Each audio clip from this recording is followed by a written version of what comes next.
Terzo appuntamento oggi qui allo Spazio Tenemos sul dominio dell'alto ritmo. Oggi è il terzo appuntamento della nostra settimana della cultura scientifica, che è dedicato ad una grandissima scoperta scientifica che è stata presentata alla comunità internazionale proprio il 12 febbraio scorso e che ha avuto grande risonanza sui media nazionali. Si tratta della scoperta di una infrastruttura di ricerca sottomarina che è stata istituita al largo di Capopassero per lo studio dei neutrini da parte dei laboratori nazionali del Sud dell'Istituto Nazionale di Fisica Nucleare, che sono coordinati dal professore Cuttone. Il professore Cuttone è l'ospite di questa giornata. Per noi è davvero un grande onore ospitare uno scienziato di così chiara fama, che oggi viene a presentare, dopo averlo presentato il 12 febbraio scorso alla comunità scientifica internazionale, questo progetto di ricerca che a suo dire diciamo, avrà anche delle incidenze sulla crescita economica e sociale della Sicilia e non solo. Quindi siamo pronti ad ascoltarlo, orgogliosi di poterlo ospitare. Ecco, oltre allo Spazio Temenos c'è anche un altro appuntamento al Sì, Palacongressi. con gioia direi oggi iniziano le 2 giornate dedicate alla scienza per i bambini. I ricercatori dell'Istituto Nazionale di Fisica Nucleare, che sono 13 giovanissimi ricercatori, hanno diciamo, allestito una serie di laboratori all'interno dei meravigliosi spazi del Palacongressi, per quali ringraziamo il direttore del parco, architetto Sciarratta, per averceli concessi. Dicevo, hanno allestito all'interno del Palacongressi dei laboratori cui prenderanno parte bambini della scuola primaria di quasi tutte gli istituti comprensivi della città. Saranno 2 giorni, direi, di scienza ma anche di festa.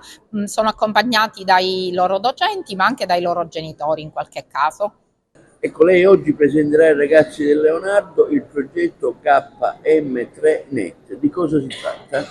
KM3Net è un progetto finanziato anche dalla regione siciliana, che è un progetto internazionale che prevede la realizzazione di un telescopio sottomarino per la rivelazione di neutrini di altissima energia a 3.500 metri di profondità, 100 km a largo, di Portovalo di Capopassero, qui in Sicilia. Questa è un'infrastruttura di ricerca europea che vede la presenza di oltre 10 paesi europei e poi del Marocco, Sudafrica, Australia, e che sta portando grandissimi risultati, è dedicato allo studio dell'universo e proprio un paio di settimane fa abbiamo annunciato la rivelazione del neutrino di più alta energia mai visto sulla Terra, che è un neutrino sicuramente che viene fuori dalla nostra galassia, quindi fuori dalla Via Lattea, e che porta informazioni che ancora dovranno essere studiate per comprendere i processi più catastrofici, più esplosivi che hanno retto e continuano a reggere l'evoluzione dell'universo.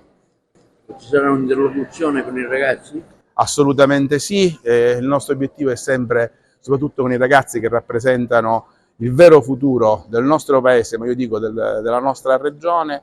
È importante interloquire con loro. Noi con questo risultato abbiamo portato la regione siciliana, la Sicilia, all'attenzione dei più grandi giornali e testate a livello internazionale, e allora far capire che in Sicilia si possono fare grandi cose, si può fare ricerca e può essere una regione nella quale si può decidere di restare e di fare la propria attività anche in Sicilia, è per noi importante, perché la nostra è una grande regione. Ecco, questa scoperta che è stata fatta qualche giorno fa proprio in Sicilia è un fatto straordinario, tanto è vero che ne hanno parlato a livello mondiale.